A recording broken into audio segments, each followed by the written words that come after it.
Welcome to the Outer Realm with Michelle DeRoche and Amelia Pisano. Airing live on the United Public Radio Network, 105.3 FM in New Orleans.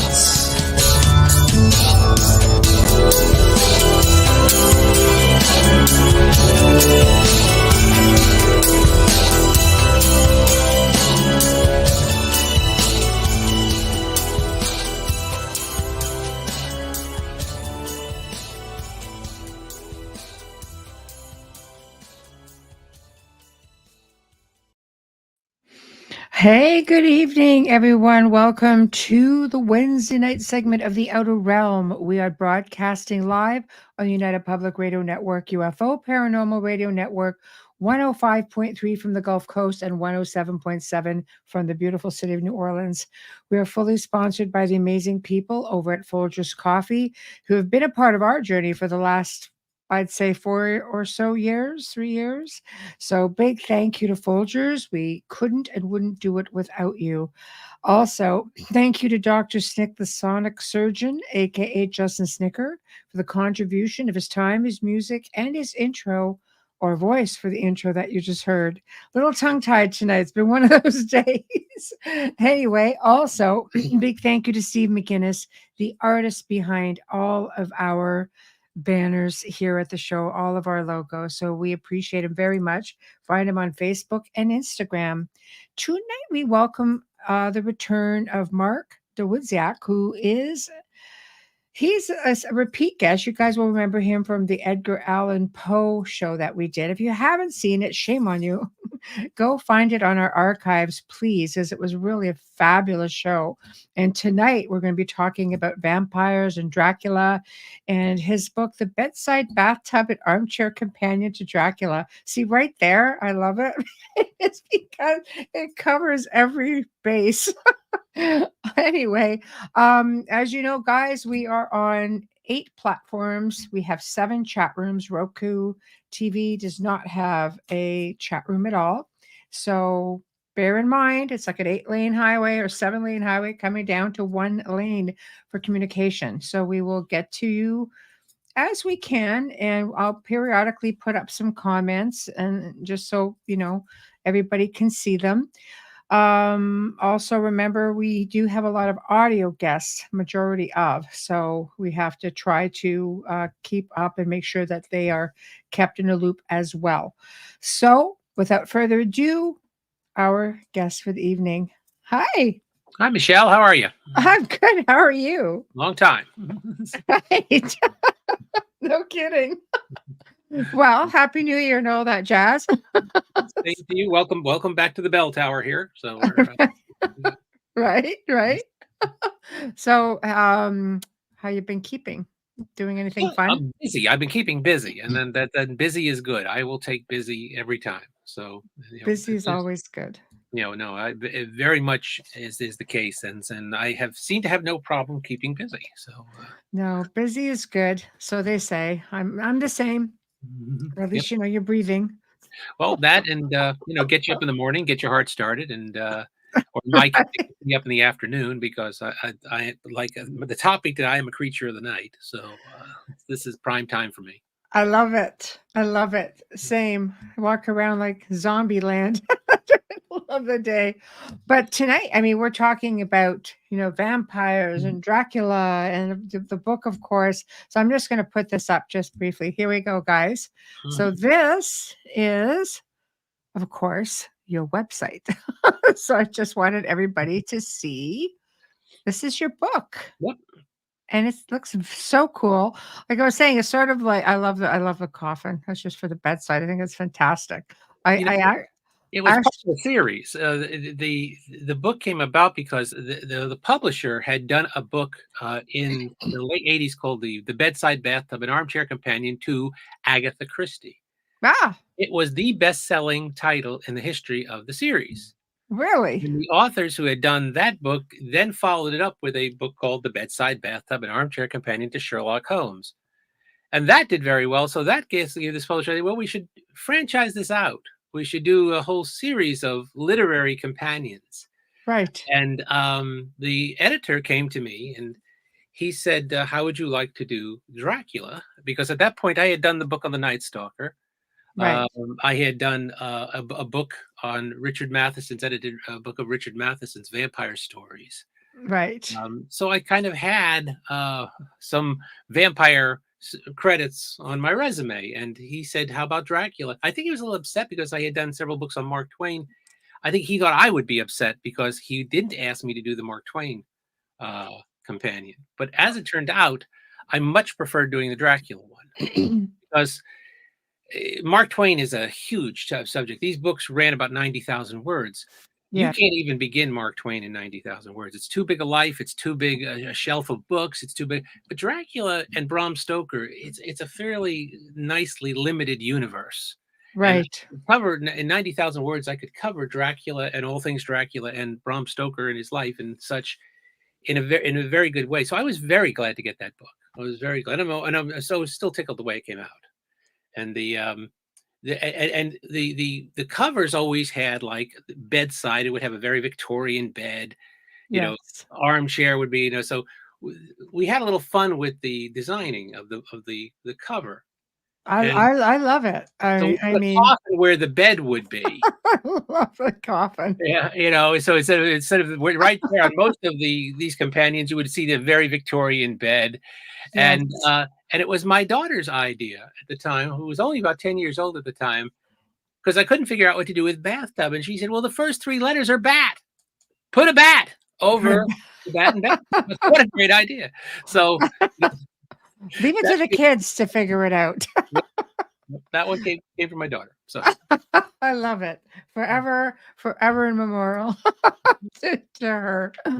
So, I mean, obviously fascinating. I mean, I think it was last year we had the 125th anniversary, or the year before that, of Dracula. It's a very old story. Because I know Dacre came on, Dacre Stoker, and talked about that. He's a real good friend. So, it's always been fascinating. I actually think Dracula was the very first book I ever read in my like actual book on my own that I wasn't forced to read in school. really, how old were you? Probably 10, 11. That's early to tackle Dracula. That is, Oh, I loved it. Yeah, I was just a weird kid. Not much different as an adult, unfortunately, but no, I loved it. So yeah, I enjoyed it. I just, got my nose in the book and could not put it down. Well, it does have that effect on you. I always say, I was introduced to Dracula as a character the same way most people are introduced to Dracula. And that is Right. through the pop culture. I would say, 99% of the people who are introduced to Dracula will be introduced by a movie or on television. And it's later you find out that, oh, yes, there was this book that was written where Yes. that all of this started. For me, at the age of 7, it was seeing a movie called Abbott and Costello Meet Frankenstein. Right. And it's only the second time that Bela Lugosi played the character of Count Dracula on screen. He played it a lot on stage, of course, but Yeah. if people think he did it like 40, 50 times on film. But in truth, he only played that character twice in the original 1931 version of Dracula, and then 48, 17 years later in Abbott and Costello Meet Frankenstein. But Lugosi's performance in that film is what really turned me into a horror fan. I fell Yes. under the spell of Count Dracula very early.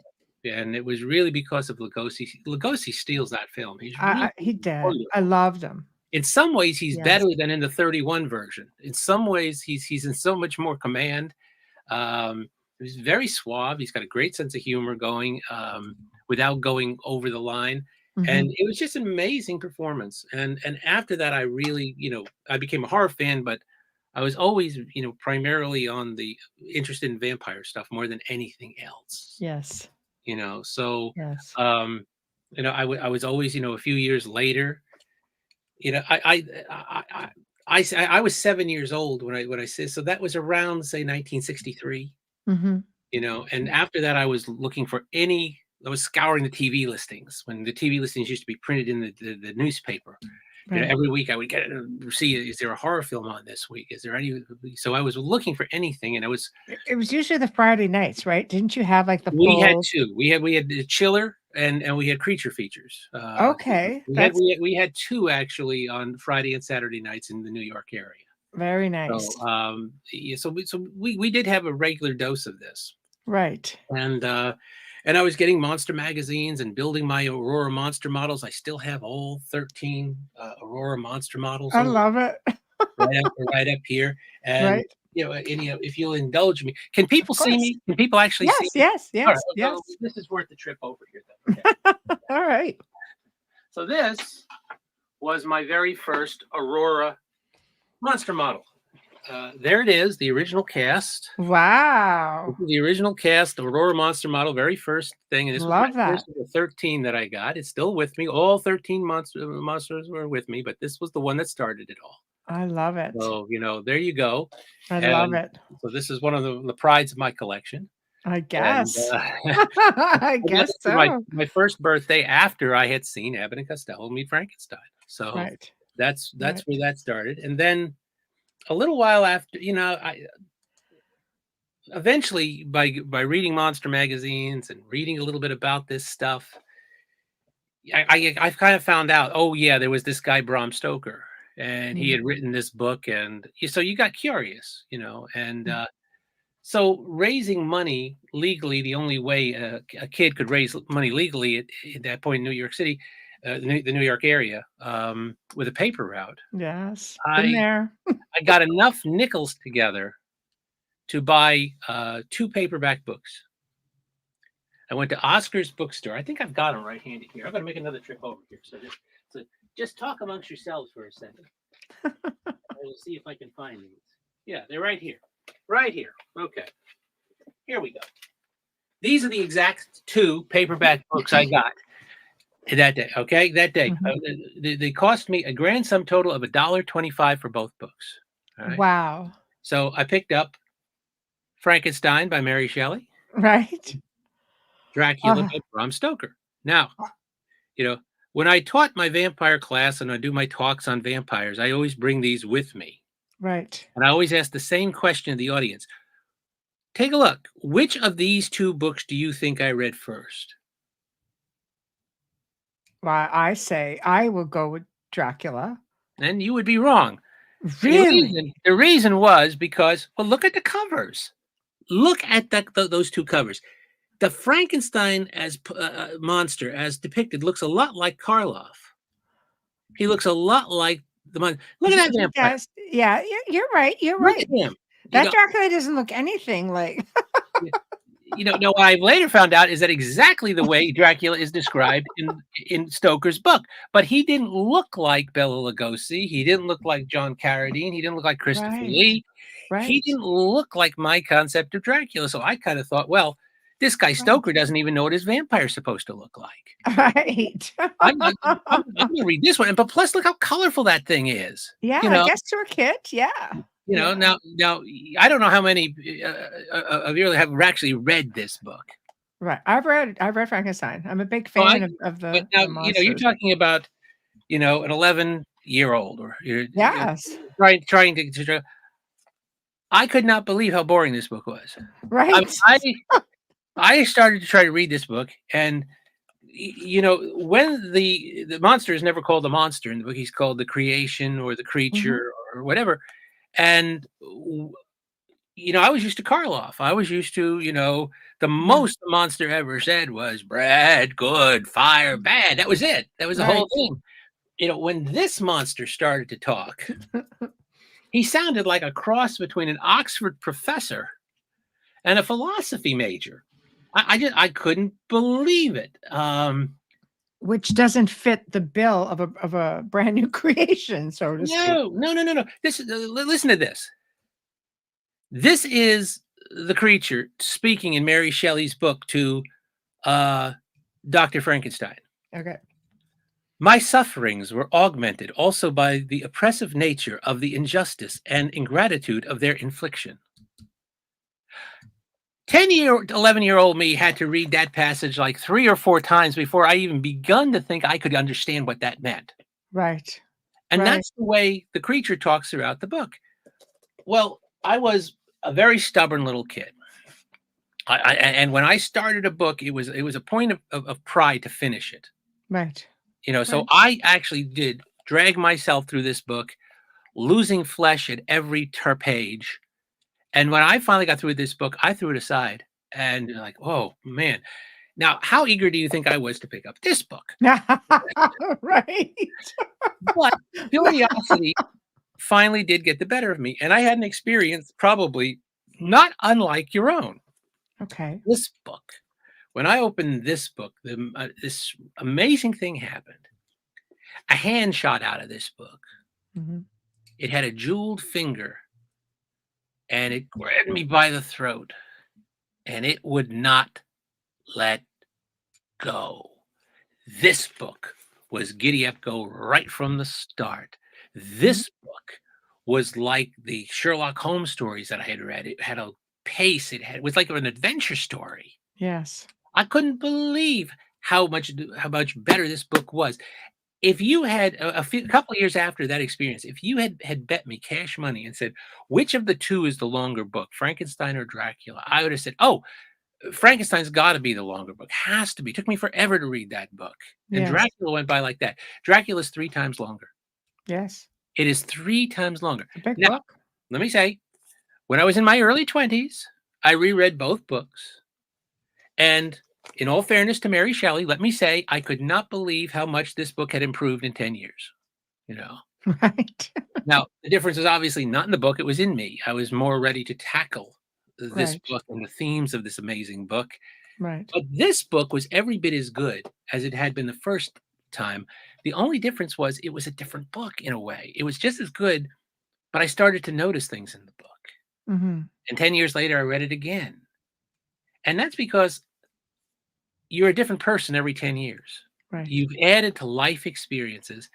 Mm-hmm. And Dracula as a horror novel, I mean, horror is always very metaphoric. It always is about the big themes. The real horror always plays it for real. Right. And it's always about the big things that a lot of other genres don't even like to do, to talk about. Now, in most incarnations of Dracula does not cast a reflection in the mirror. That's not always true, but in most incarnations, he does not. Right. So the challenge of Dracula is always for you to stare into the mirror of Dracula and see what's looking back at you. Mm-hmm. What did you bring to the book? What fears did you bring? What nightmares? What dreams? What hopes? What aspirations? What experiences? If you reread that book every 10 years, it's going to be a different experience because Bram Stoker came up with the most metaphoric of great metaphoric ideas. In The Vampire, there's a lot of room under that cape for just about anything that you want to bring to the mix. And that's so Dracula is this amazing book. I don't know that it's ever been topped. I really don't know that it's ever been topped for the sheer power of the metaphor, to the point we're still arguing today what it's about. Because you've got 2 levels. Like, what did Bram Stoker mean when he wrote the book? Thank goodness he never told us. But then also, what it means to us personally, what the book means to us. And one of my favorite horror novels is, and one of my favorite writers is Robert Louis Stevenson's Dr. Jekyll and Mr. Hyde. Great book. Yeah, it is. Great And book. I was many years ago now. I was invited to talk to a high school English class, and I had been told they had just read Dr. Jekyll and Mr. Hyde. And so I said to the students, "Okay, you've just read Dr. Jekyll and Mr. Hyde. What is it about?" And high school students, I mean, hands don't go up. You have to sort of prod. So Yes. finally a tentative hand went up. And Right. I said, yes. What is it about?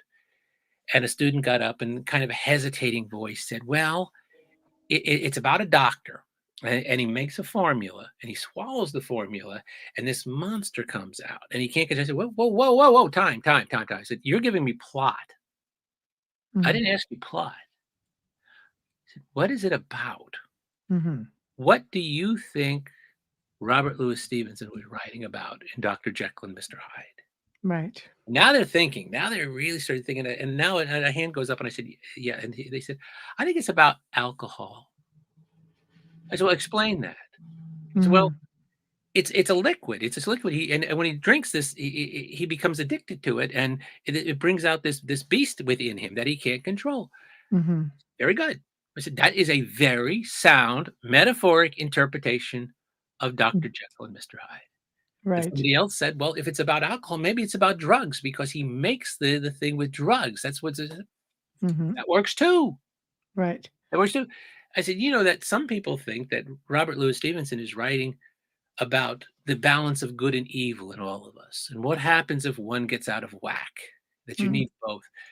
Some people think it's about man's response to God. You know, Mm. I didn't create me, you created me. Why am I to blame for the way I am? I get the sense of the term "me and my shadow," Well, you then know? I ask the big question: which of Mm. those is correct? Mm. And they all kind of look and somebody basically says, all of them, none of them. You're the only one who gets a vote. You're the only one who gets to decide what Right. you think it's about. Robert Right. Louis Stevenson never told us why he wrote Dr. Jekyll and Mr. Hyde. He left Right. it up to you. Now, as much as I like Jekyll and Hyde, and as deep as Jekyll and Hyde is, Jekyll and Hyde is a very shallow saucer compared to the ocean that is Dracula. Yes. Dracula, metaphorically, about what it's about, you can't even, you'd be done with Jekyll and Hyde in no time compared to Dracula. And we, like I said, Mm. and then once again, we know how Stoker wrote the book because he left behind very detailed notes about how he wrote it. All those notes are in the Rosenbach Museum in Philadelphia. I Mhm. every page of those notes Right. in preparation to write the book. We would have very good account of where his sources were, where he did his research for every level of the book, how he Mhm. researched Transylvania and such. What we don't know is why he wrote the book.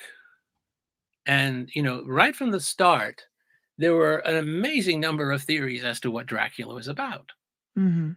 In Stoker's time, it was seen as, everything from a comment on venereal disease, Mhm. syphilis, the contamination of the blood. The Brits, no, there was never more snooty people put on the face of the earth than the Victorian Brits.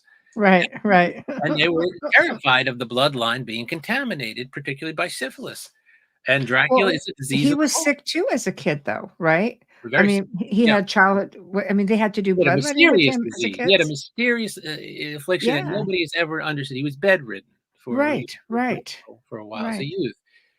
Yes. But Dracula was even read as a Marxist track at its time. That here is this symbol of nobility, Count Dracula, and he is draining the masses dry.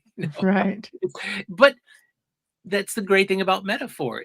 Everything kind of works. Mhm. So Right. Dracula is always because most horror characters, most monster characters are limiting. Um, the vampire is almost unlimited. Mm. And we see that in the number of ways that the vampire character has been interpreted and reinterpreted over the decades. We bend the vampire to our use. Mhm. Everybody thinks the vampire shapes us. No, no, no. We shape him. And we always shape him by what we need him to be at certain times. It's Right. why Dracula always looks different.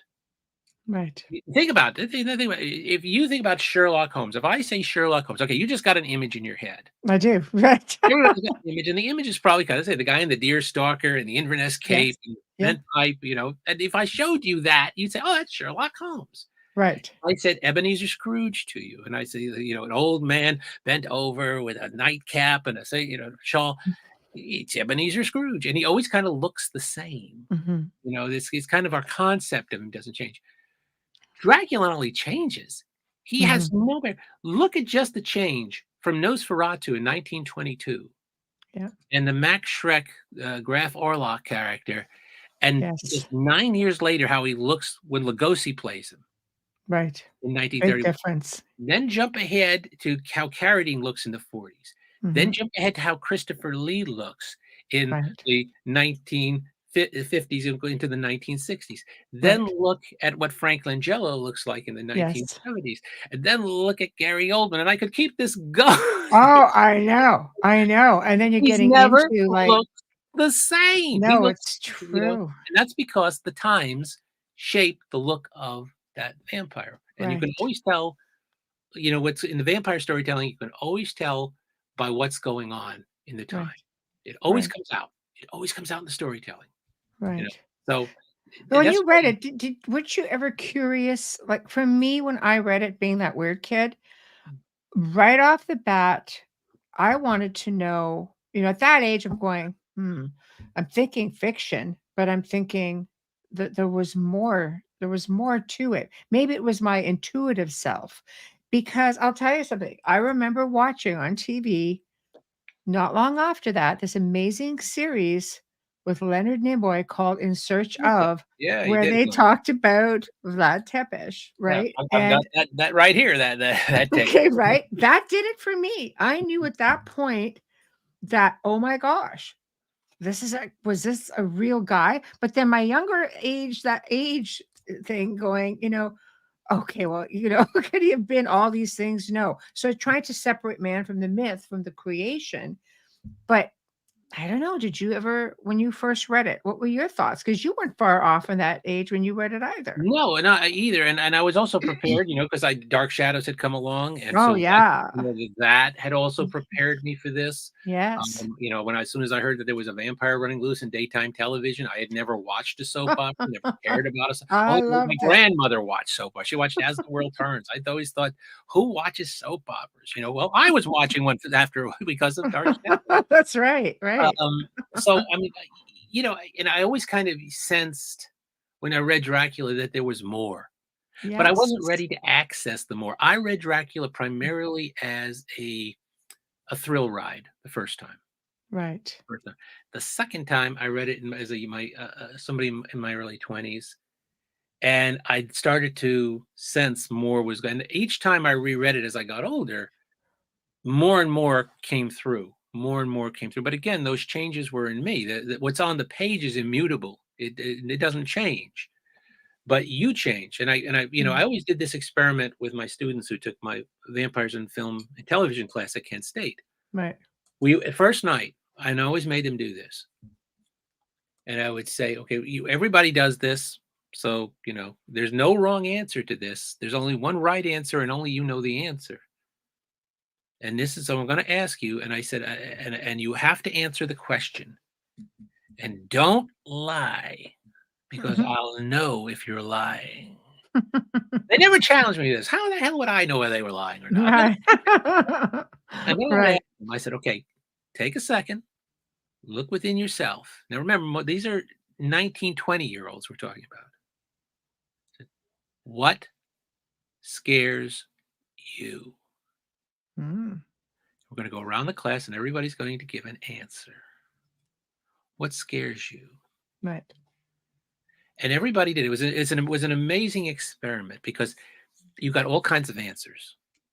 You got common ones, like the dark or heights or drowning or enclosed places.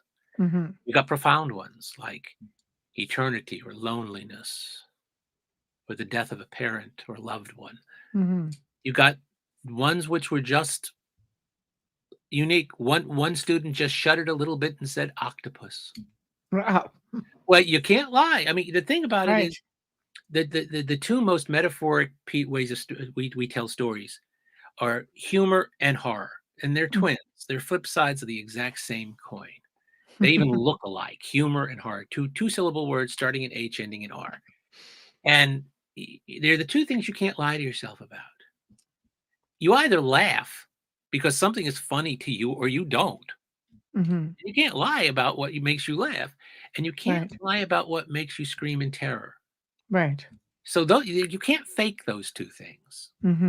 And they are the two metaphoric devices we use to deal with difficult subjects. So much of comedy, the vast majority of comedy, it really deals with pain of some kind or another. Right. Just listen to any stand-up comic and you will hear a lot of pain behind the laughter. And horror, like, the number one thing it deals with is death. Mm-hmm. It's the big enchilada, that notion that all of our tickets are stamped, all of our time on this spinning globe is is is limited. Mm-hmm. One day we all know that this merry old globe's going to go spinning its way, and we ain't going to be here. We ain't going to Right. be on the planet no more.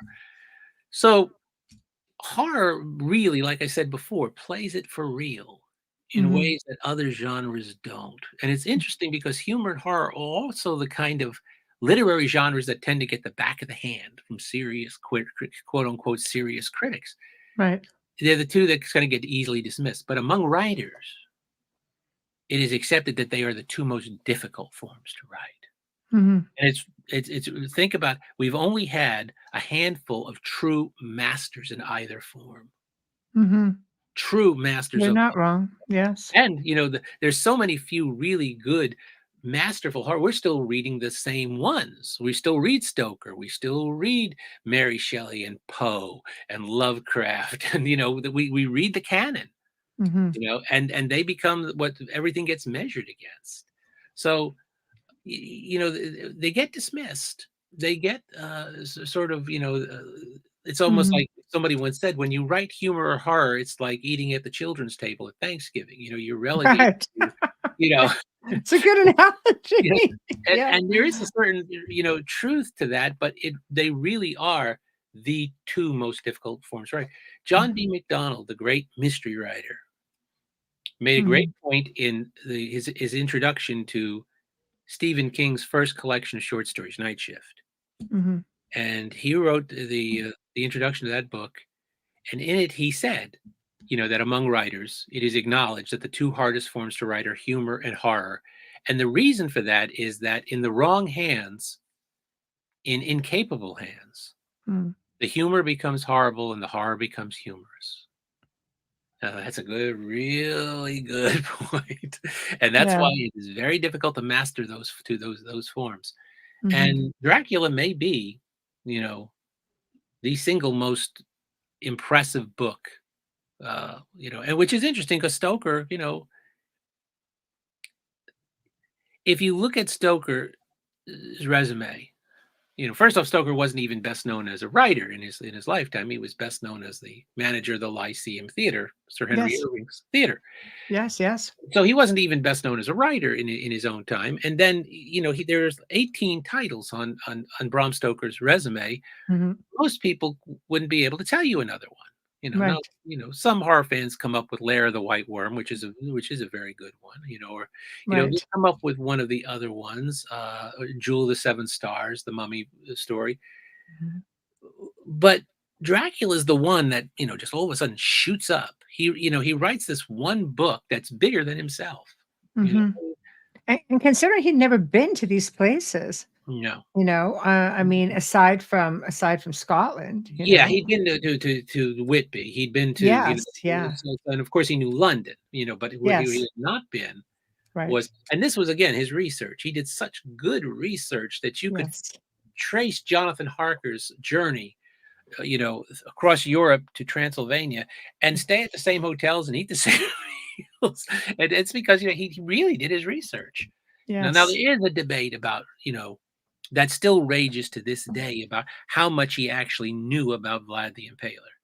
You know, It's mind-blowing. I mean, we don't know. We know he probably came. The overstatement is to say that Vlad the Impaler inspired the character in the book because Stoker was working on the book and the story before he knew there was a Vlad the Impaler. So say, I that, think time traveler. It's but, like, but come on, that's just really weird. it doesn't really matter because when he does Oh, find this, yes. and as Elizabeth Miller, the late Elizabeth Miller, who was a fabulous Dracula scholar up in Canada and one of the great, she wrote a book called Dracula: Sense and Sensibility. Elizabeth was absolutely convinced that Stoker knew diddly squat about Vlad the Impaler. That Mhm. basically all he found out, in the British Museum and such, was that there was a nobleman who ruled Wallachia, not Transylvania, but Wallachia to the That's right. south, and that he used the name Dracula. and he fought the Turks. I mean, I think that was kind of the extent of what he kind of knew. Mhm. But if that's all he got from Vlad the Impaler, that's a lot. First off, he got the title of his book, and he Yes. got the name of his character, and he get sort of a historic background that he put, even if he didn't know that much about Vlad. Right. It really does inform the character, because Dracula tells Harker early on that he's he is a warlord. He is uh, that he fought the Turks and drove them back, and Mhm. all that. And so you do get this informing the character, number one. Mhm. But even more, Stoker was a man of the theater. Right. Why does he set the book in Transylvania? Why not set it in Wallachia? Why not set it to the south? You know, Well, I well, think so much of it had to do, though, even with Transylvania, yeah, his well, family, why set it there? he was born in Transylvania. Yes, but I'm not even sure Stoker knew that. You Right. know, so Right. why set it? Where historically we know that the historic Dracula ruled a province Yeah. to the south. Well, Right. because Stoker is a man of the theater. Yeah. What sounds better, Wallachia or Transylvania? Transylvania. He knew. He went on sound, and that's why I think he probably seized on it when he realized that there was this character from the 1400s who used the name Dracula. What a name! I Well, mean, it is, and you can retrace those steps. I've been to Romania and mhm. Transylvania and this the whole region and spent quite a bit of time there, and you can literally You can get all the way to the Borgo Pass, and then you there's no do, pass. and you do, and you feel it. You can just it's a mindset thing, but you can And he did that feel. through books. He did that. I mean, it came Yes. up at one point that somebody asked them, said, like, how can you describe Mhm. Transylvania when you've never been there? And he said, a tree is a tree. And what he was really saying was, you use your imagination. It's like you've got two Draculas. You've got Right. the historic Dracula, Right. Vlad Tepes, and Yeah. then you have got this fictional character, somewhat informed by that, but still a fictional character, Mhm. the vampire created by Right. Bram Stoker. It's the same thing with Transylvania. You've Right. got the real Transylvania, and you've been there, so you Yes. know how Yes. beautiful it is. Tell somebody, Beautiful. what does Transylvania mean? What is the translation of Transylvania? The What is land beyond the forest. that's Isn't yes. that beautiful? Isn't It that is, and I've gorgeous? been in the forest. Yes. And Transylvania, I mean, parts of Transylvania look like the opening of The Sound of Music. It looks like, Beautiful. It's gorgeous. one of the last fully forested countries in the world. But if you say Transylvania to the average person, what do they picture? They picture moats and That's right. blighted landscapes and It's werewolves and it's true, castles.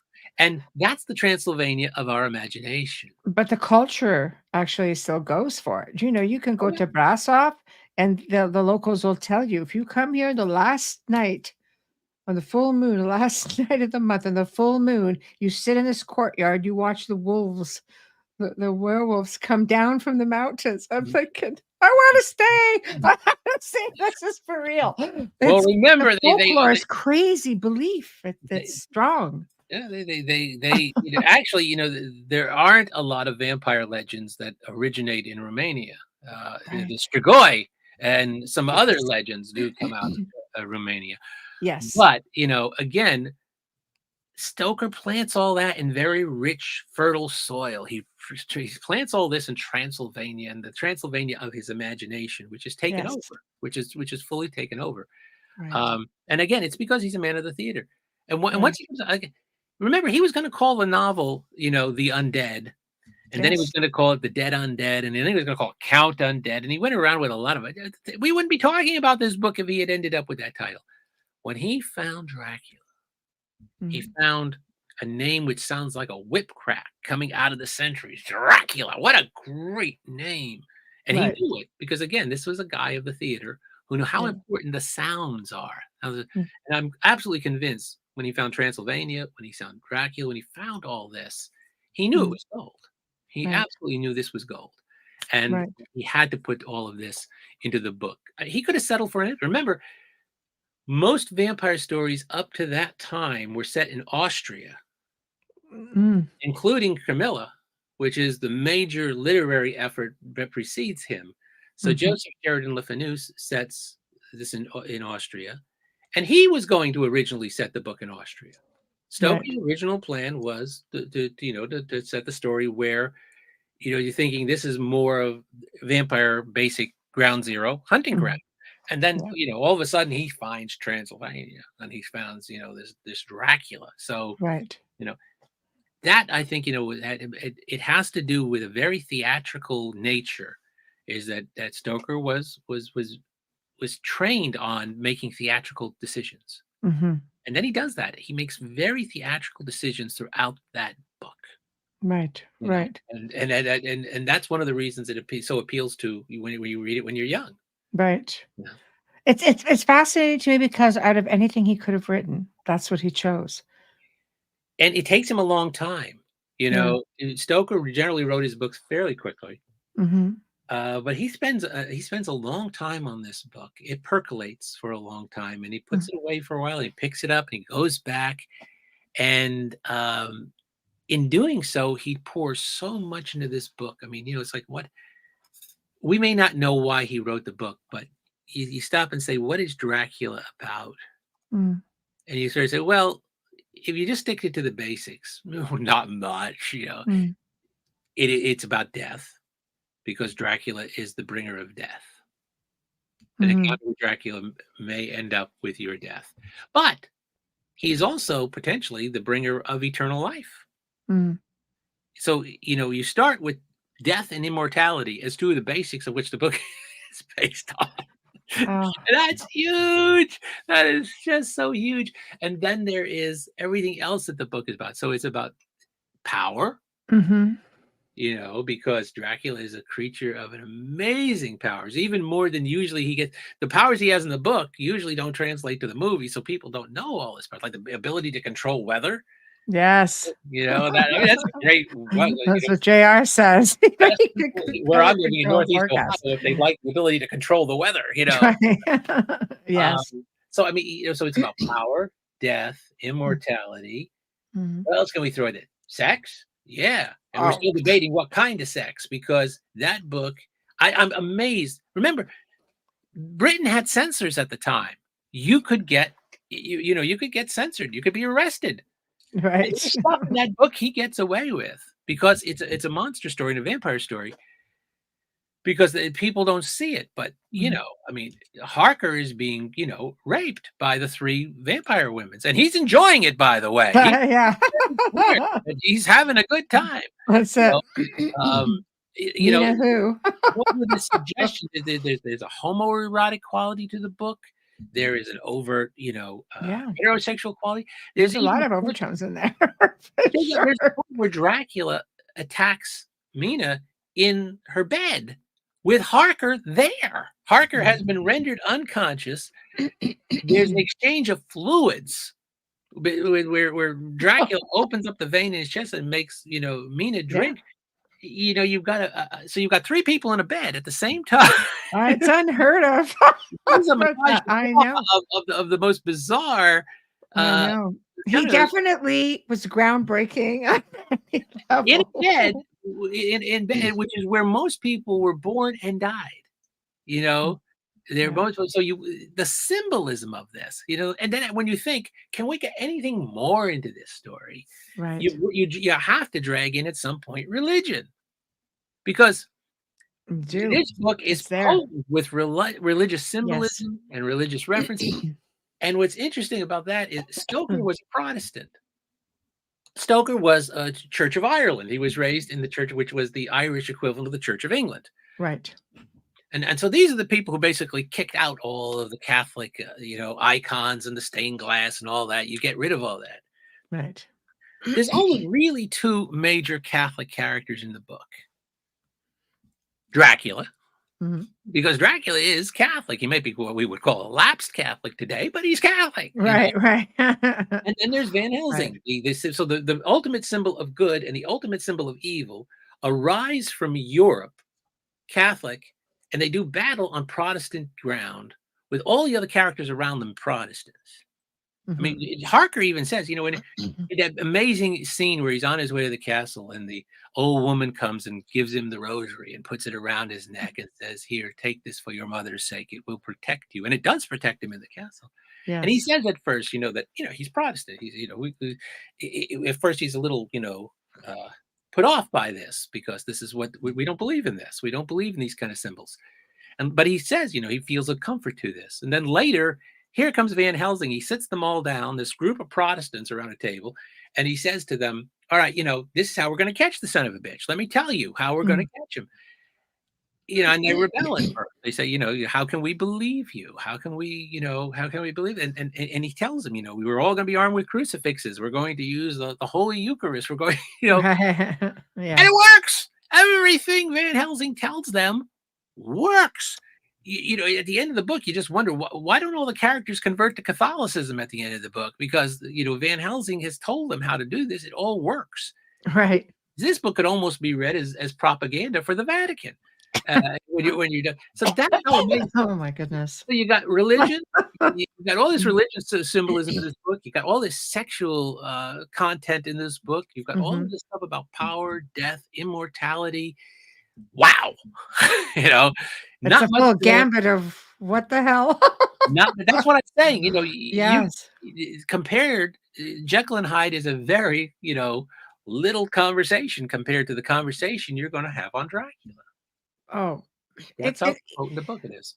what I find, I completely agree with you. It's he got away with things that is just mind blowing. I mean, some people you can barely get away with some of it now. It's just with censorship these days. But Mhm. what is interesting to me is that he could have had other influences because there was a vampire called the Count Saint Germain. Have you ever heard of the Sure. Count Saint Germain? Right. Yes, of course. Well, he stated this man who'd been around since the 1700s.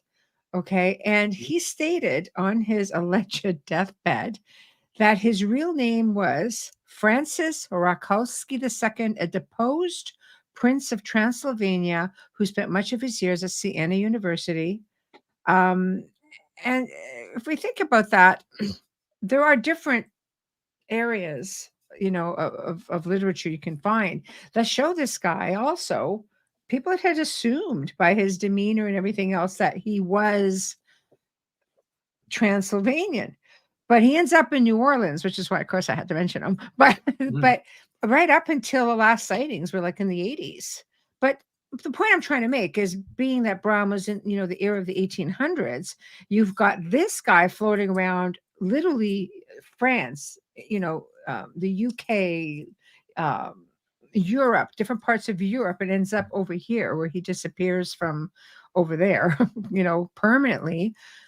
Why would he not have used that as him as an example? He could have. The I thing mean, about fascinating Stoker stuff. was Yeah. Stoker was The influenced prince. by everything that was Yes. written, and that comes out in the book too, is that Right. Stoker first off, Stoker lived in a time in Victorian England that the one thing is you could be equally interested in science and the supernatural. Right. Most of the people, some of the Nobel Prize winning scientists were members of the British Society for Psychical Research or whatever it was called, and they saw nothing wrong. They saw no conflict in being interested uh, in ghost investigations and Mhm. investigations on physics. They Sure, they that's they true. so no, Yeah. and Stoker was a man who was equally interested in science and the supernatural. We don't Right. know whether he was actually a member of the Order of the Golden Dawn He was very interested in the occult, but he and there's was. a cult in a window, like, throughout the book. But he was Yeah. also interested in all of the sort of the art. Stoker did an immense amount of research, not only on things like timetables and trains and Mm. and where Harker would have gone and when and things like that. He not only did a lot of research on that, he did a tremendous amount of research on all of the two leading antecedents into his books, two lines.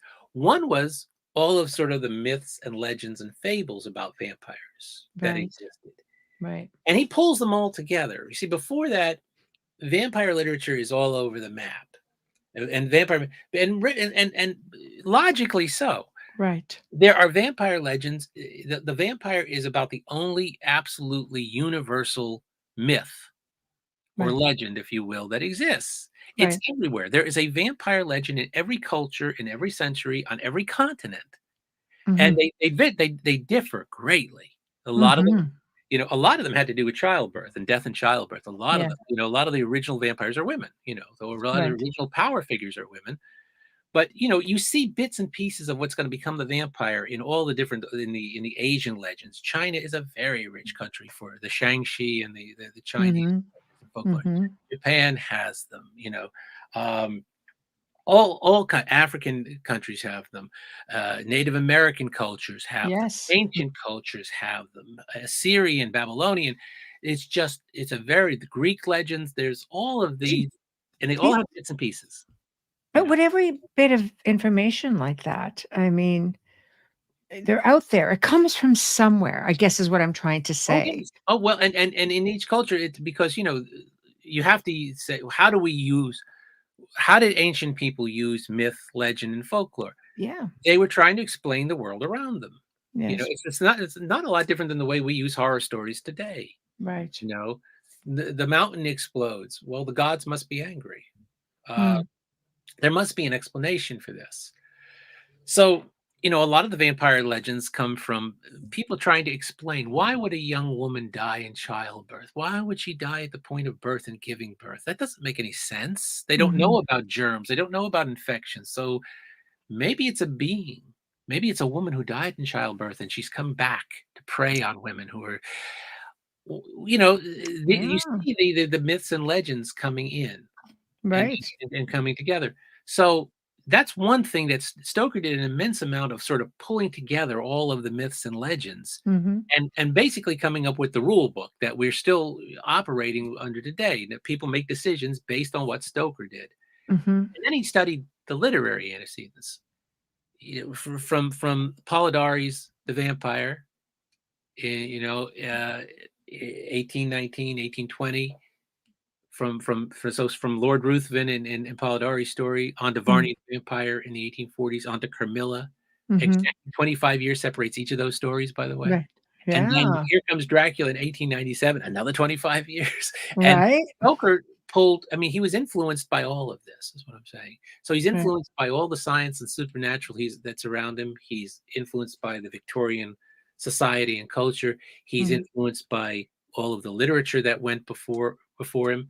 And then he's Mhm. also influenced by all these myths, fables, and legends that he does. Mhm. And he pulls all of this together in an amazing way and Mhm. decides this is what the vampire is going to be. Mhm. And up to that point, it hadn't really been pulled all together. The way that Stoker did. He doesn't get all of it.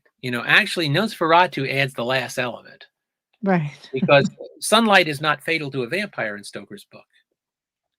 You know, That's true. Yeah, yeah. we see that more now, I think, as Dracula well. gets up at noon and takes a walk through London in the middle of the book, and people kind of forget that. And It's true, but you saw it in Bram Stoker's version, yeah, like the right, Dracula movie. right. They actually I found that was a little bit more true to the book in some ways than Some ways, but yeah. But they I mean, you also see that, that's a minute thing overstate. in the book, but yet you see it.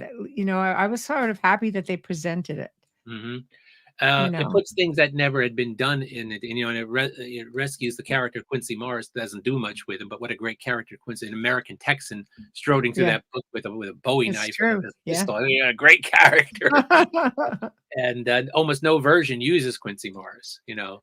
But See? but Stoker, I mean, he really that's one of the things that's the most amazing about that book is, and Nosferatu adds the sunlight fatal to a vampire, which it has never been before in any myth or legend, and it Right, very quickly becomes a universal part. After 1922, right. a single ray of sunlight will destroy a vampire. Well, that was never true before, No. and that all comes out of Nosferatu, the first film storytelling of Dracula, and it's so metaphorically true that if Mhm. you're a vampire, you're cut off by the daylight. That is such a good idea Right. that it immediately becomes part of every. Later, I mean, somebody like Anne Rice, she rejects the idea that crucifixes and holy objects repel the vampire. She rejects the idea of shape shifting, that they can shift into bats Mhm. and such. She rejects Mm. the idea that they can't look at themselves in the mirror, but she keeps the sunlight. Right. You know, is sunlight fatal to a vampire in Anne Rice's world? Oh yeah. Is it fatal to Right. vampires in Charlene Harris's and True Blood? Oh yeah. Yes. Oh, Yeah. yeah, like, that was You that know, was good. sunlight is just such a good idea that it Right. becomes an essential part of the vampire lore and legend, and that's because it's metaphorically perfect. Well, there's a bit of a question here for you. Mhm. A lot of comments, but here's a question. Hi, Wayne. Mark, do you think that Stoker set such a foundation that there's no room for anything new because the publishers and filmmakers want every new piece to be a reflection of what Stoker did? I mean, let's face it, this is like still going strong. the whole, It you is. know, It is. Now, yeah, actually, the major change in vampire storytelling does not occur because you're right. All decisions are made in reflection of Stoker. right, You know, everybody, so even the ones who don't go in Stoker's way are making a conscious decision either to accept or reject what Stoker did. So, right, in one way, yes, but in another way, there is a revolutionary moment in vampire storytelling, and it occurs in 1967, and it occurs in daytime television. And that's, you know, it's exactly 70 years after the book is published when Dark Shadows lets Barnabas Collins out of the coffin. right. That's not the moment, because at the moment, Barnabas is just basically a Dracula ripoff. He's just basically going to be Predator, vampire, who's going to show up and be the villain. Right. And, Jonathan Frid, who played Barnabas Collins, Yes. he was a Shakespearean trained actor. Mm-hmm. He did not know how to play a vampire. Right. And when he asked, nobody could tell him, well, how do you play this? How do you play a vampire? So he did what any good actor does. He created interior motivations for his character, and he started to play those characters. Mm-hmm. Jonathan didn't know how to play a vampire, but he did know one thing. He actually knew two things. He knew how long he was going to be on the show because he had a 3-month contract. Right. And he knew how it was going to end because they had told him at the end of 90 days, this all ends with a big piece of lumber sticking out of your chest. This Right. is how it's going to end. Well, Jonathan starts to play the vulnerability and the discomfort of the vampire, and the writers picked up on that. And then the vampire started to get fan letters from people saying, "Oh, this is interesting." And he starts to become a very popular character, and they start to write to that. And then they come up with the whole idea of the conflicted vampire. And you want to sort of say, like, what do you mean a conflicted vampire? Mm-hmm. Up to now, for 70 years, from Stoker to Dark Shadows, the vampire is primarily one thing. He's Predator. Mm-hmm. Now, he might be, we from Nosferatu on, we humanize him, Mm-hmm. we sensualize him, we make him the seducer, we make him, Oh, sexy, we make him he was a sex symbol. Women loved Dracula. kind of Period. animalistic Yeah. sexual that he had. Right. But he's a predator. And even when he kind of flirts with wanting to cure, like there's kind of a world weariness to John Carradine's Dracula, even when he always reverts back to Predator, always. Right. Well, it's a primal urge, right? Right. But why would he be anything else? I mean, Right. that's what the vampire's job is. His job is to hunt and to drink blood. His job is to be a predator. Mm-hmm. But he Dark was human Shadows did once, something. right? I'm And sorry? he was human once. So if you get those human tendencies, if they're still there, if they're still strong Well, that's enough. the whole idea of the vampire originally, is that the human part of you has been killed off. Yes. Now 67, they give a vampire something a vampire has never had before because he has no use for it. They give the Barnabas Collins character a conscience. They actually have him questioning his own nature and battling against it and wondering. This is the first vampire ever did this. And this was like, and Barnabas goes from being the monster who's going to be killed off in 3 months to being the hero of the show. Right. He becomes the defender of the family after a while. Right. And then you're going to see this. I mean, this sets the road right to where we're going to get, Forever Night. We're going to get Angel. We're going to get all of these where you have vampires fighting to defend humanity, and they're the good guys, and they have a conscience, and they regret what they've done. So you have this moment. It's a revolutionary moment, and it happens at the height of the 1960s. Like, how does this fit the 1960s? What was the 60s? Was the era of liberation movements. Right. The thing of breaking through is this is the time we had gay liberation, women's lib, black rights, civil rights. everybody in the 60s is questioning after the repression of the 50s and after the conformity of the 50s. We get into the 60s and everything becomes about questioning, where you are, who you are. Everything gets turned upside down, inside out. We've got an anti-war movement. We got a generation gap. We got a British invasion. And Right. then here comes Barnabas. And he's nothing less than vampire liberation. Right. Basically, sets the vampire free. He's the Emancipation Proclamation for vampires. Barnabas says, you don't have to be trapped in the box anymore. You don't Right. have to be just a predator. Mm. You can have all of these you can reclaim your humanity. You can reclaim your soul. Right. Well, it was a revolutionary idea in vampire storytelling. And then Right. you see it. You see two lines. Barnabas kind of splits the vampire world. So you have this one line that goes this way. And then another line that says, no. Vampires are mean, nasty creatures who smell bad. Let's go back to the basics. They don't sparkle. Right. And so this continues to this very day. You have this kind of two lines of vampires. It's symbolized in 1975. Right. 1975, Stephen King, who is very much on the vampires are mean side of things. Right. He publishes his second novel, which is called Salem's Lot. And in it, he gives us a very Dracula-like vampire and a very mean vampire. Yes. A few months later, you have two vampire books on the bestseller list at the exact same time, because a few months later, Anne Rice publishes her first vampire, Interview with the Vampire. And she gives you vampires who are endlessly questioning their own nature, and endless and humanized. And so now those two books, as I say, Barnabas splits the world. Those two books symbolize the split. And then you see those two lines, and you see it all like in the 90s, Yeah. You get Angel, right. You get Forever Night. Right. But you also get From Yeah. Dusk Till Dawn. You also get John Carpenter's Vampires. 28 days. Right. So right. and to this day, you still get the mean, nasty vampires, and you also get the increasingly humanized vampires. Right. So, it's hard to find an unusual story. Like, I have to say one thing about Wayne, who's in our chat room. He restored my faith in reading fresh ideas, because he's got a series called The Vampire Tales, and there's 4 books in the series, and they're just unbelievable. You feel like you're there. It's very realistic. There's a blend of everything. You do have some of the toiling, and then you have those who are just really, you have the history, you have everything. It's all historical fiction. And when you're looking forever after, I'm sorry, it's hard to beat Dracula. One of my prized possessions is one of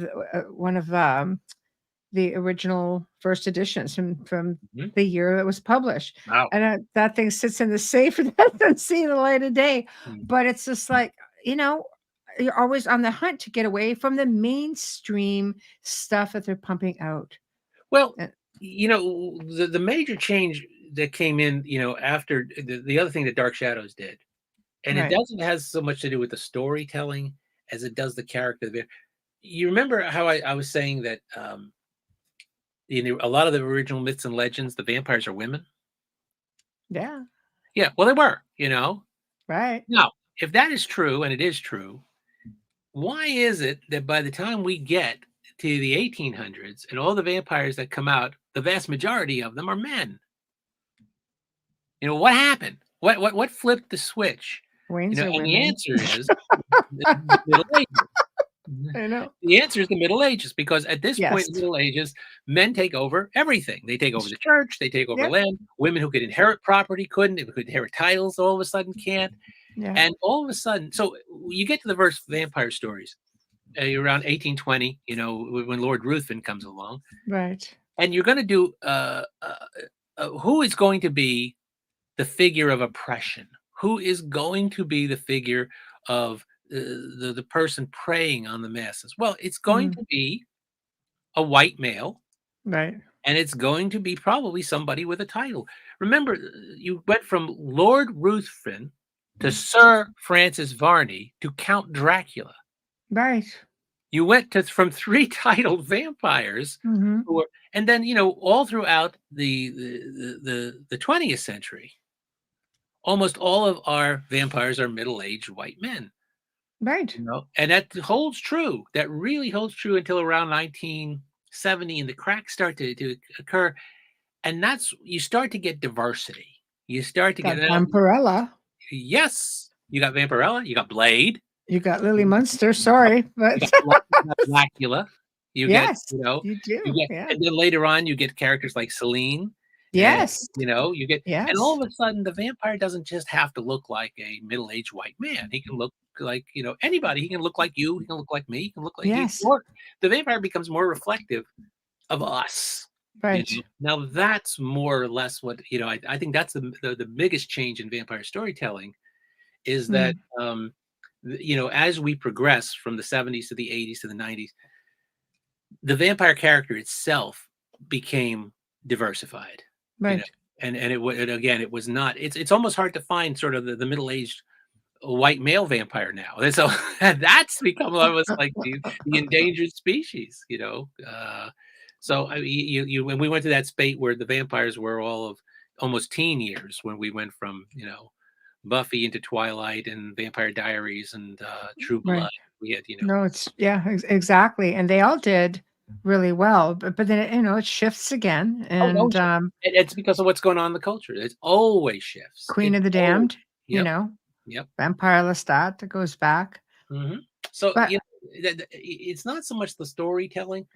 But the other thing that's entered diversification is that, like, if I had a class of 25 students who were taking my vampire class, and I asked them, "Well, do you guys consume vampire entertainment?" And most of them said, "Oh yeah." And then if you went around the room, they all had something different. Almost nobody was reading or looking at the same thing. Right. In the beginning, some of them had been reading Twilight in junior high school, Others played, video games like Castlevania. Others had, what's that? I loved it. I had to get my Dracula fix one way or another.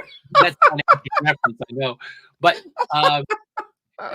they all had some of them were into graphic novels. Some of them were into to comic books. Some of them were into to YA literature. And, you realize there are vampires for every ages, for every group, for every, it's massive. It's like, the vampire storytelling of the 1950s, 60s, we all watched the same things. We all got shared. So we all watched Christopher Lee. When a new Hammer film came, that was when Dark Shadows was on. Everybody was watching. So we had common reference points. Now, that's gone. That is completely. Heck, even Rocky Horror, like even that was an interesting depiction of, again, the vampire coming into the vampire lair, like really out there, but it still has spanned. It has spanned through time, and it has holding power. You get these still one of my favorites as well. Like it did well. Yep. Same idea. It's another thing, because I do a lot of, I do a talk, which I just call the Vampire Talk, which is sort of the 14 classes that I did. It's online if anybody wants to track it down. But I took basically the 14 classes of my course at Kent State. And I condensed it into a 90-minute talk. Right. And, one of the things I would ask the audience is, when you got away from the audiences, when you got away from school and get into like a more general audience, you'd have an age range that could be anywhere from teenagers to seniors. So I would ask the question, what was the first vampire you remember? And if the people were of a certain age, they would say Lugosi, or they might say Christopher Lee. Yeah. But, for their children and their grandchildren, actually, the first vampire they actually do remember is either the Count on Sesame Street or Count Chocula. You're not wrong. And that's kind of amazing, because we went from vampires being these foul, nasty things of the night, these awful things, to plush toys that we give our children to sleep with and say, here, here's the Count from Sesame Street. He'll teach you to count. Here's Count Chocula, highly sugar-rated cereal. Have this. Well, Halloween costumes. It's Right. just, We market it to children. Yeah. We market basically what is a foul, everything that has That this represents foul it. fetid thing that sleeps in dirt and smells bad. Right. We give to our kids, now, and we market them. And then, of course, we have made them increasingly centralized. We turned them from being the thing you run away from in fright to the thing you run into its arms in desire. So that's quite a turnaround.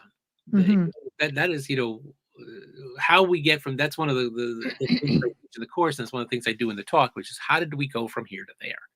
Well, just go into Romania itself, and you have all of the historical Vlad Dracula, and you see a lot of stuff pertaining to that.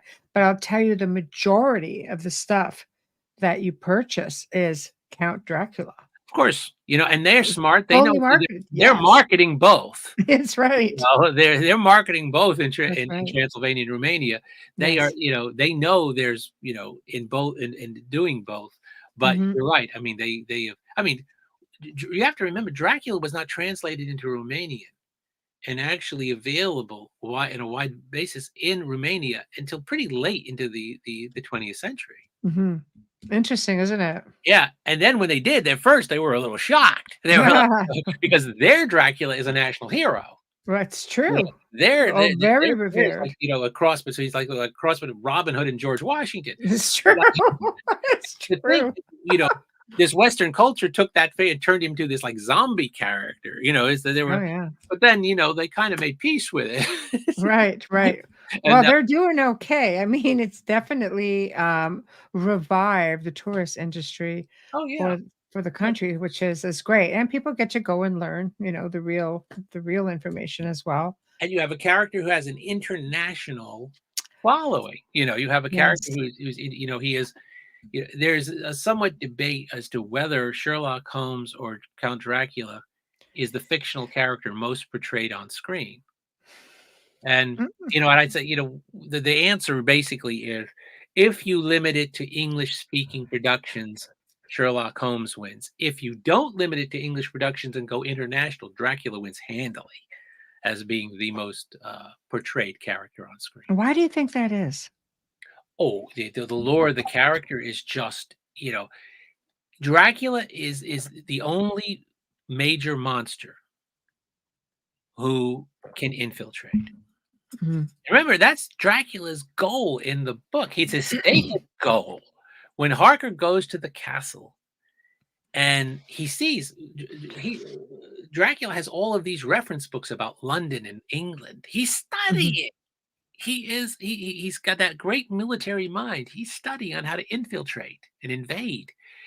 And he makes Harker stay up with him late at night and talk to him. And at one point, Dracula says to Harker, I want to be able to speak, so well that I can pass, and Harker's kind of surprised. He says, you speak English very well. And right. No, my accent would mark me as a foreigner. He's planning. He's always planning. And that's the amazing thing about the vampire is, if you look at any other major monster character, if you look at a werewolf, if you look at a zombie, if you look at a mummy, you cannot invite them to Sunday dinner and sit down with the family. I was just going to say that. Yes. You see, you have the allure of the vampire in the back of people's minds. I wonder if when they read it, because I sure did when I first read it, and I've read it several times, different stages of my life, and I'm thinking, for example, New Orleans has huge tales of vampires, of eyewitness accounts who claim that they see these people. And we're not talking just people who live the lifestyle or underground movement, like allegedly real vampires who just disappear and do crazy things. So in the back of, I think, people's minds, they think this is a possibility, unlike the mummy, as you say, or the Frankenstein monster coming through, or zombies. Well, I see that on different levels on a daily basis, but I'll leave, that's a whole other show. But I think maybe that is a part of it, you think? Oh, I think it's a tremendous part of it because the vampire basically looks the most like us. He looks like, and is while the vampire he can be the person working in the next cubicle from you. He can be the Right, person on sitting on the bus next to you. He can be the right. person that follows you to your car at night. There is a tremendously, and then again, the other thing too is just the vampire. He also kind of creates this kind of Faustian question in anybody's mind, which is, Mm, well, okay, here's the ultimate Faustian question. If you are a vampire, you can potentially be immortal. mhm, You can you don't grow old, and you can even grow younger as you wish. You can be attractive to anybody you wish to be attractive to, and they must be attractive to you. mm, You have immense power. You have the strength of many men and all of these other powers. mhm. All of these things. You can mesmerize people. You can control people. I mean, if somebody says like, you want to take the bargain, what an immense, and then, somebody says, wow, I can have all that. And then you stop and say, wait, there is a catch. Mhm, Catch is you will forever be shut off from the sunlight. You have to be a creature of the night. You have to drink blood. You have to be a predator in order to survive. mhm. Do you take that bargain? Do you take this bargain of immortality? And there's a part, I think, in anybody who is tempted, at least, by the thought of all that. So I think that's part of it too, is because the vampire, again, he symbolizes so many things. He does symbolize immortality and death. Well, And if you have vampires who are of title, they're assuming amass wealth over time and knowledge, and like I know that. I think that's pretty much what I meant even the vampire lore of New Orleans. There is an underground movement of people who are completely, this is their lifestyle, Mhm. but Yeah. these characters that seem almost subhuman, like they just can do all of this incredible stuff. Like with the Count Saint Germain, he was an alchemist, Yeah. and a lot of people believe that he reached and figured out the immortality part of what alchemy has to offer. And that's how he got, that's how his story goes. So now you've got people thinking, okay, well, what else? What else is there? And this is a possibility. And I think that is, again, because everything informs the book. Everything Right. does. Science informs the book. Religion Yeah. informs the book. I think that's, and again, it's always about what you bring to the book. If you bring whatever you bring to the book, you're going to find it Right. in the book. And I think this is why I say, that Stoker wrote one book bigger than himself. Maybe look, you look at any other major literary figure around Stoker or Right. the night, and you say to, Charles Dickens, Right. Charles, Oliver Twist, David Copperfield, Tale of Two Cities, Mark Twain. Oh yeah, Life on the Mississippi, Huckleberry Finn, Connecticut Yankee, Right. King Arthur's Court. Edgar Allan Poe, The Telltale Heart, The Raven, The Castle of Yeah. Amontillado. You're just It's a going on gift and on. that keeps on giving. Say Right. Bram Stoker, and you Right. say Dracula, and it almost begins and ends the conversation. You Pretty really much. don't have a lot of talks about Lair of the White Worm. You don't really, and again, he writes this one book. Bram Stoker, uh, and I always say this in my talks, is because I always ask my students and I always ask my audience, I say, the Bram Stoker was not best known as a writer in his lifetime. What Mm, was he best known for? Well, nobody ever knows. So I say, okay, well, he was the manager of the Lyceum Theater. What's the Lyceum Theater? Nobody knows. Okay, the Lyceum Theater is the home theater of Sir Henry Irving, and you can all tell me about Sir Henry Irving. Well, no, they can't. I said, now just imagine this. Take any 5 superstar actors right now that you can think of. I don't know mm, who you're going to be thinking of. Everybody has to be something different, you know. But whatever 5 actors you can think of, who do you think the 5 biggest actors on the planet right now are? Got them in your mind? All right, put them all together, multiply them by 10, and you still would not have Sir Henry Irving. mm, Sir Henry Irving was so big in his lifetime as a acknowledged leading actor in the planet, not just mm. England, but the planet. Right. he was Sir Henry Irving, and he was the first actor to be Sir anything. Mhm. He's the first actor, the first member of his profession to go down on one knee in front of a monarch, arise, Sir Henry Irving. Mm. Sir Henry Irving was so big that when he died, the funeral was at Westminster Abbey. Wow. That's the big room. That's Right. where they bury the kings and the queens. That's where all the royal weddings and the royal funerals are. It doesn't get any bigger than Westminster Abbey, and that's where the Right. funeral was. Right. But, Michelle, if you had attended that funeral in 1907 and you had had the temerity to suggest that 114 years later, there would be a speaker addressing an audience of 100 people in America, and not one would recognize the name Sir Henry Irving, Hmm. you would have been thrown out of that abbey for blasphemy.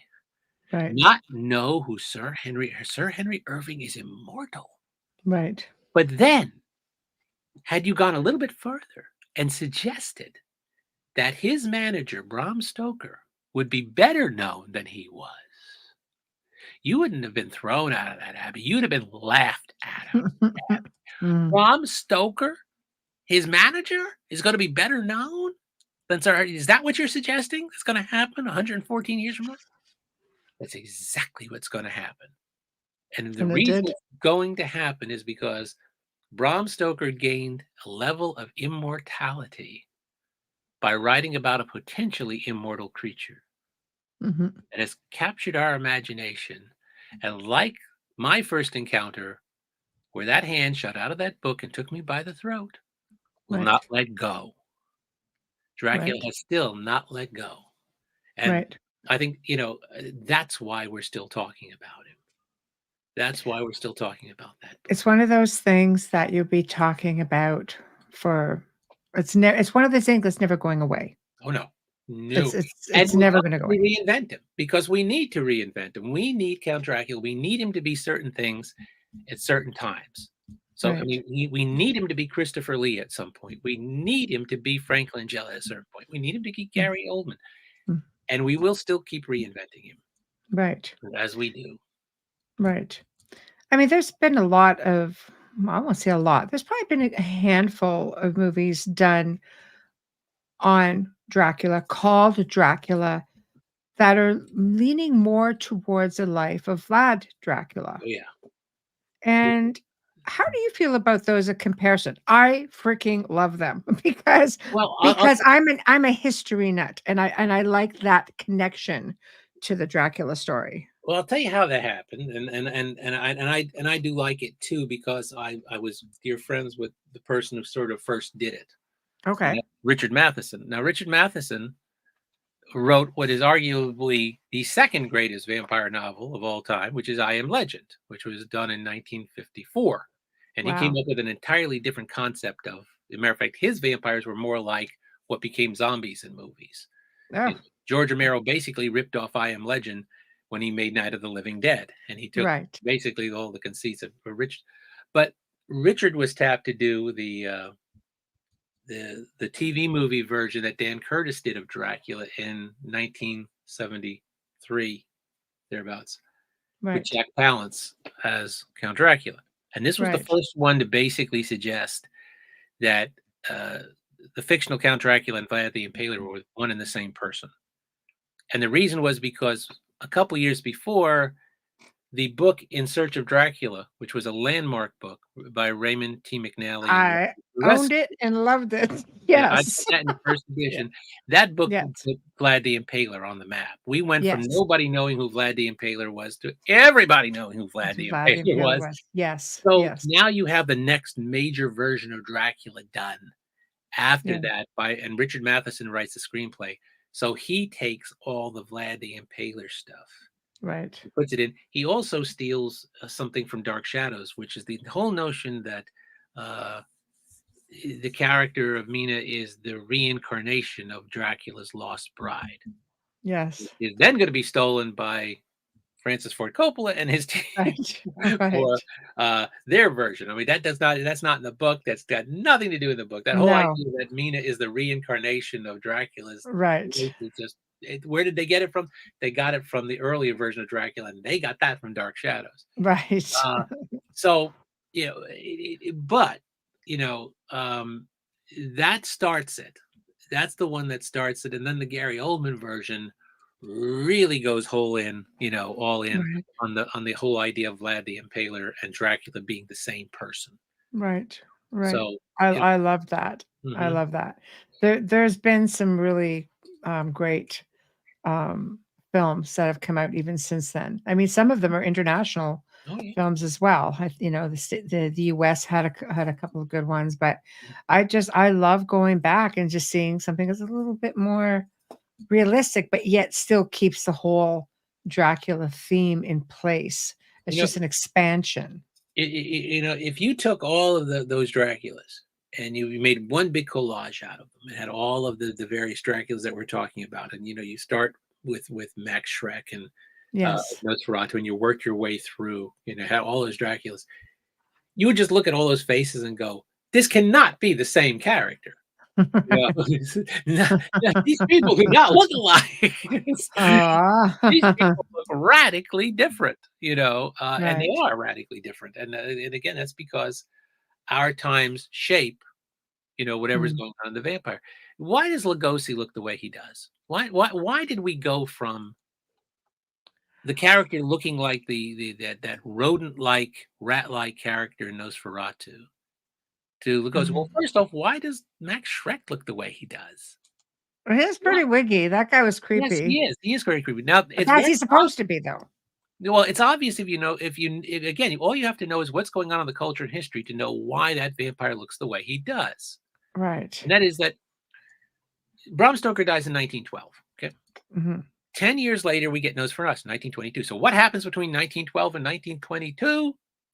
We have the First Great War, which, where we perfect death, and then we also, as the war is winding down, we get a little gift called the Spanish influenza, which Right. kills more people worldwide than the war did.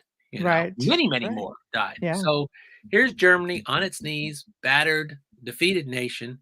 And out of Germany comes Nosferatu in 1922. F.W. Murnau is fashioning an ultimately hopeful message to his country saying, young people are going to die. And they're going to die to war and pestilence. No, so he sets the movie in the 1830s when the last great plague went around. So what did they think Mm. carried the plague? Right. Right. Rats. Right. So what does the vampire look like? The vampire Rats. looks like a rat, and there are rats all through that. In case you missed that, there are Right. rats running all the way through that film. And Right. so Right. he's using the vampire as we come out of the Spanish influenza. He's using the vampire as a symbol of pestilence and plague Mhm. and death. And he ultimately says, but even though young people are going to die, we will see a better day. We will see the sun come up and we Right. will see a better day. So that vampire is very much shaped by what's going on The right sign of the times. right. But now we go just 9 years later and he looks like Bela Lugosi. Well, No, now you've got when they look like Luke Evans. right. Dracula Untold. But why does he That look was like a Lugosi? great movie. Where does Lugosi look out of the book? Because we know what Stoker's vampire looks like, and that don't look like Lugosi, and it doesn't look like Max Schreck. It does not, no. So why does he look like? Because right after Nosferatu was released, Florence Stoker, the widow, allowed a producer to create a stage version of Dracula. Right. And in the stage version, the vampire had to enter an English drawing room and not draw attention to himself. Well, Right. the vampire in the book can't do that, and that character Nosferatu can't do that. Right. So they cleaned him up. They put him in evening clothes.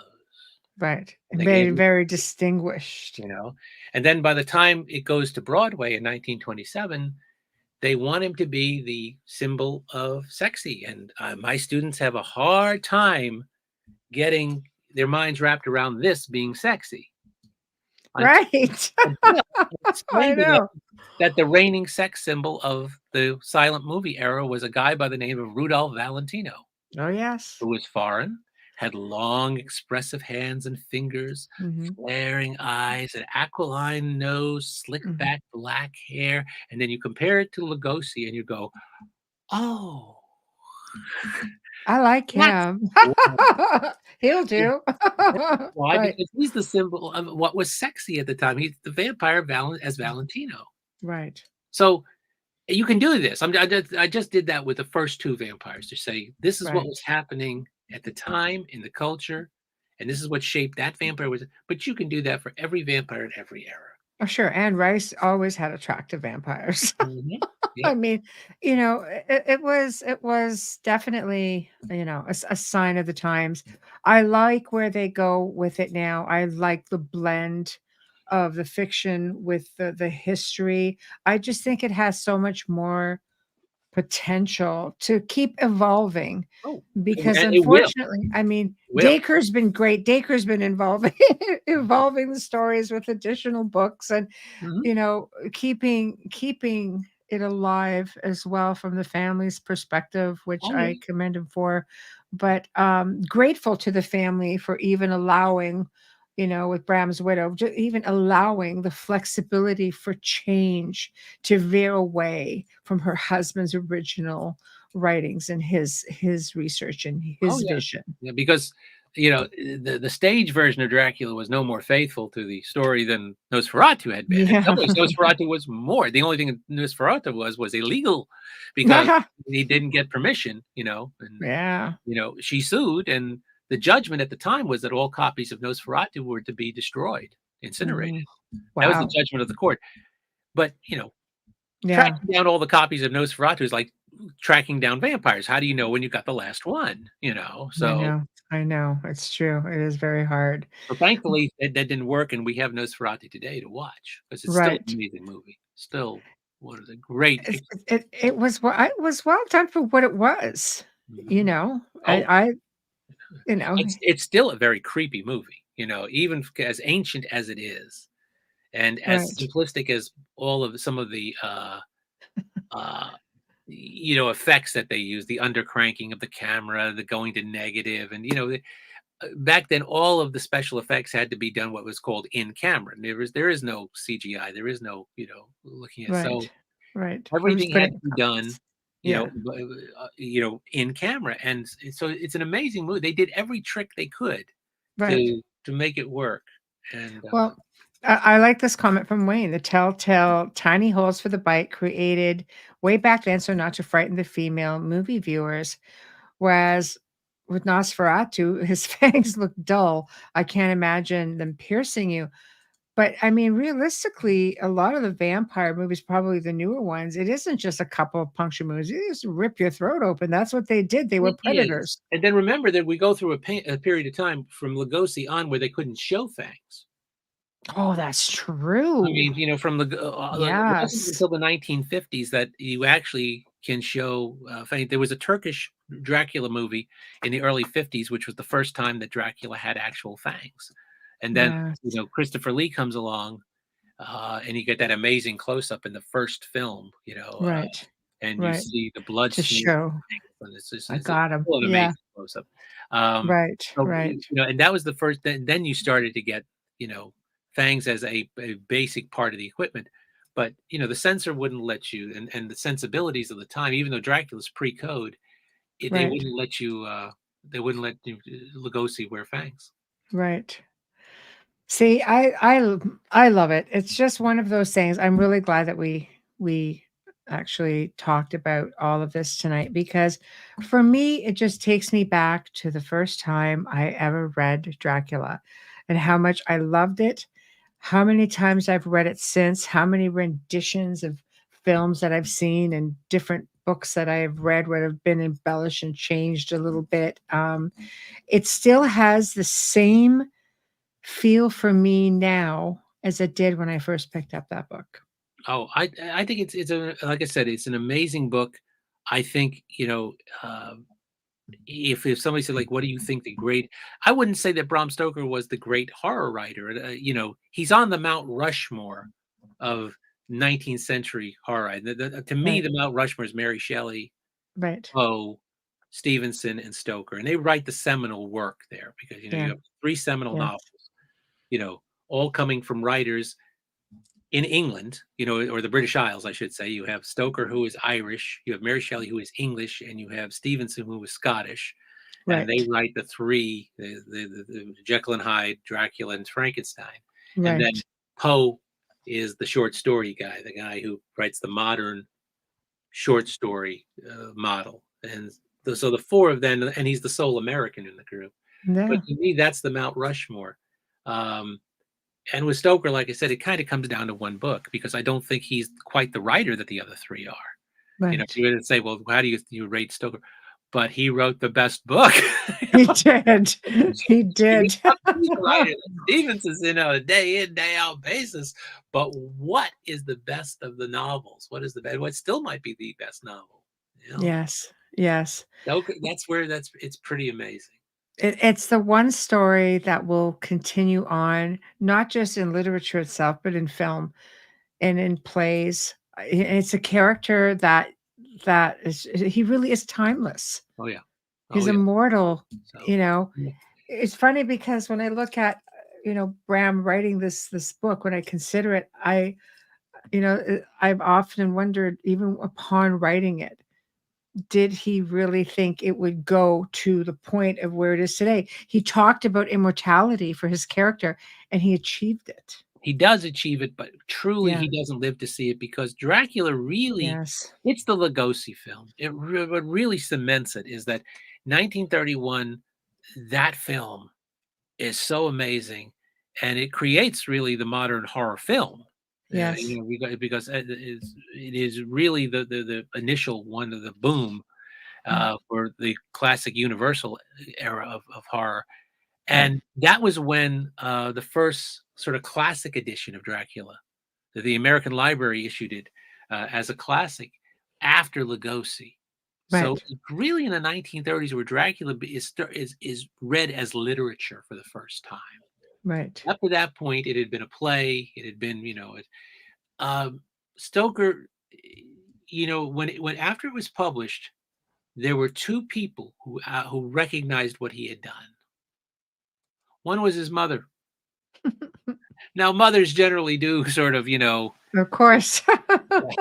are not always the most reliable of people when it comes to this sort of stuff. But Right. when Dracula was published, Bram Stoker's mother wrote him a letter where she basically said, Poe is nowhere, Miss Shelley is nowhere, you've done it. She kind of got it.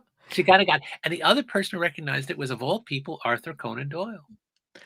Wow. Doyle, who's, in the middle of his Sherlock Holmes popularity at this point and everything, he writes a letter to Stoker and says, this is the best horror novel anybody's ever written. He basically nails it. And he basically tells him so Doyle got it and Stoker's mother got it, but very few other people did. Hey man, if your mother gets it, that's all you need. No bias there. The 2 letters that he gets, congratulations when Yes. Dracula is published. I mean, it's not like nobody recognized it. Right. But it was not, this huge roaring success. Right. That it could have been. It took a while. Right. It definitely took a while for it to To march settle on, in. Yes. and finally, and while Stoker was a very good promoter for the Lyceum Theater and Sir Henry Irving, he was not a very good self-promoter. He was not a very, he was a very hale, hearty guy who was very modest about himself. He didn't, push himself. He didn't write about it. He writes the 2-volume memoirs of Sir Henry Irving, which is an amazing thing because he writes the most he writes about himself is about his experiences with Irving, and other people like Walt Whitman, who he met. Right. That's one of the things about Bram Stoker is when you study his life, Bram Stoker seems to have known everybody for as little as we seem to know about Stoker. Right. Because he's a man in the shadows to a great extent, and he did not reveal very much in letters or anything. He didn't leave behind diaries or letters. he left behind papers, and the papers basically tell us how he did things or where he was or what he was Right. doing, but they don't reveal much about the man. Right. And Right. But it's still fascinating though that you can actually read through them, yes, that they exist. oh yes, and so you get a sense of the man in some ways, but he doesn't reveal much, and yet he seemed to know and be trusted by a wide, stunning number of people in his Mm, time. Do you know right. that in his time, in Stoker's lifetime, he was known and trusted by Walt Whitman and Mark Twain in America? Both of them Mm, thought the world of him, and they left behind. They trusted him. They trusted him with their thoughts, their business affairs in some cases, mhm, and that's kind of amazing. Just to start to say, well, that's in America, but then you jump mm, to, England. He knew Oscar Wilde. right. He knew W.S. Gilbert of Gilbert and Sullivan fame. He knew Winston Right. Churchill. He knew Right. Theodore Roosevelt. He knew George Wow. Bernard Shaw. He knew William Gladstone. Knew Lord Tennyson. He knew Doyle.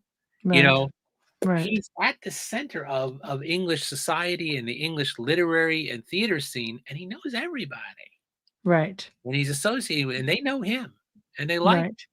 He's a very well respected, admired guy in a lot of ways. Very well-rounded. Yeah, Yeah.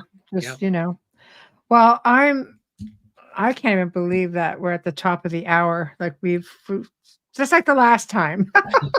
It's just the time flies by. It's like, oh, come on, here we are. You've had me on a couple of favorite topics here. You had me on Dracula and Edgar Allan Poe. That's you're gonna get me going. So I know. I love that, and I appreciate it because they're two of my favorite authors, and I grew up basically reading their stuff and watching it all on in film and on television, and it's just nice to get feedback from somebody who's researched it and from someone who acts it and just understands it so much on different levels, especially from the theater standpoint, because that is a really big part of all of this, and people oh, really don't have you any idea. you could spend we could spend 20 minutes just talking about the influence of Shakespeare on Dracula. Oh, Stoker knew his Shakespeare. right, Now, there's a lot of things in Dracula to echo Shakespeare. For instance, the three vampire wives in the castle, obviously echoing the three witches at the beginning of Macbeth. right, You right. have all these, but even more so, it's amazing if you keep score how many of the characters in Dracula quote Shakespeare at one time or another, including Dracula. Right, it's true. I mean, at one point, Lucy's dying, and she compares herself to a Shakespeare heroine. Uh, Right, Everybody's quoting Shakespeare throughout that book. right, right. It's just staggering. Hey, something for everyone. That's what I say. You know. Something for everyone. So why don't you tell us what you have coming up and how to find you and so on? Well, right now I'm still, the paperback version of the Poe biography comes out in a couple few weeks. So, Right, the book was just nominated for an Edgar Award by the Mystery Writers of America. So, right, I never expect to win something like that, but it's always good right, to be nominated. Uh, right. It so, is. so the Poe book continues. I am working on a revision of my Night Stalker book, which is Ooh, one of the great vampire stories, the original Night Stalker with ooh, the Carl ooh. Kolchak character, and a Yes, nasty vampire, a very mean, nasty vampire. The vampire is right. so inhuman; he's not even allowed to speak in that; just Ooh, growls and hisses. And I if you love hear that. Night Stalker. So Right, that's my next thing is working on a revision of that book, which was last published in '97. It badly needs an updating and a revision. So that's right. that's my next project. And now that I have that out of the way, but Very nice. yeah. Very nice. And they can find you and all of your books at your website, which we Yes, have which is scrolling. markdawidziak.com. It's real tricky. It's myname.com. So this is So drop Mark a line, guys, if you take a look at wanted. my deeply schizophrenic resume. And Right. That's a big one. well, it always confounds people. It always confounds people because there are 5 books about Mark Twain. Right. There's a book about Theodore Roosevelt. There's books of TV history. There's a book about Columbo. There's a book of theater history. Right. There's a horror novel. There's one on the Twilight Zone, one on the Shawshank Redemption. It goes all over the map, and I will be the first to cop to it being a deeply, deeply schizophrenic resume. Yeah. And one of the reasons is because I don't like repeating myself, Right. and I like pursuing my interests. So I always sort of seem to get drawn back to the spooky side of the street. Right. So there's always kind of a running theme of that. There's the Twilight Zone, and there's Poe, and there's Dracula and Night Stalker. Right. And then I Right. always seem to get drawn back to Mark Twain as well. So there's that humor and horror thing again. Right. Well, I love that. And I thank you so much for joining me tonight. And Amelia, I mean, one of these days we're going to get her, but she's just, under the weather. 'Tis the season. And she's just like, oh, come on. I can't believe I'm down again. So we might just have to do this again and maybe we'll be able to wrangle her. But, but Well, anyway, this year is the 100th anniversary of Rod Serling's birth. So wow. there's going to be a lot of Twilight Zone this year, Yes. and it's the 175th anniversary of Poe's death this year. So Oh, we've got two, right. and the 30th anniversary of the release of the Shawshank Redemption. Wow. 3 of my books are kind of I'll just have to go have a little peruse on the website and maybe do come up this again. anniversaries this year. Yeah, lots of them. Maybe busy guy for sure. Yeah, already am because of that. Because getting a lot of Twilight Zone stuff, still Yeah. a lot of Poe. Yes. But Yes. also, the Shawshank Redemption Right. anniversary is kicking up a lot of interest too. Yes. Well, I'll most certainly be in touch. So you'll be hearing from me. Well, But you know how shy and retiring I am, so it's just I love it. I'm a hard get. You have to ask me. Right. No, you're a great guest. I love having you on. It's nice to spend a couple of hours with you. Well, my pleasure, absolutely. And yep, let's do it again sometime. We shall, I promise. All right, Mark, thank you so very much. Okay. Have a good evening. Good night to all. Good night. Well, everyone, we have come to the end of our segment. And yes, just a great, great show. I just love this man. He's just wonderful. He's informative and just so full of information. So big thank you to Mark Dawidziak for joining us tonight and talking about Bram Stoker and Dracula and vampires and just film and you name it. It's just a blend of everything. So big thank you to him. Big thank you to Folgers Coffee for sponsoring the show. Big thank you to Justin Snicker and Steve McGinnis. And guys, the email for the show is up on the board here. If you want to contact us, please feel free. Tomorrow night, all the way from the UK, and I will be recording this because, he's 5 hours ahead, but Mark Ollie. And he is just a dear friend and, one of my archaeologist friends who's written many, many books. And tomorrow we're going to be talking about the Knights Templar. I mean, really digging deep and talking about the Knights Templar. There's so much information here that a lot of people just don't know, and he knows a lot. So it's one of my very near and dear topics. I know it is for Amelia and for many people because we get a lot of requests for Knights Templar stuff. So this is going to be one of those shows that's going to be filled with information. So I'm going to be joining you guys in the chat room tomorrow, and you'll have to go over to, of course, the Outer Realm. I won't be on Facebook, guys. You'll have to go to my personal, which is Michelle DeRoche at the Outer Realm Radio on YouTube. And the live link, they should be up. If not, just come right here to where you all are right now. And I will be in that chat room to interact with you guys. It will be a lot of fun. So until then, guys, good night. Thank you for tuning in. You guys make it that much more fun. I'm really thrilled you enjoyed the show and this segment. Thank you.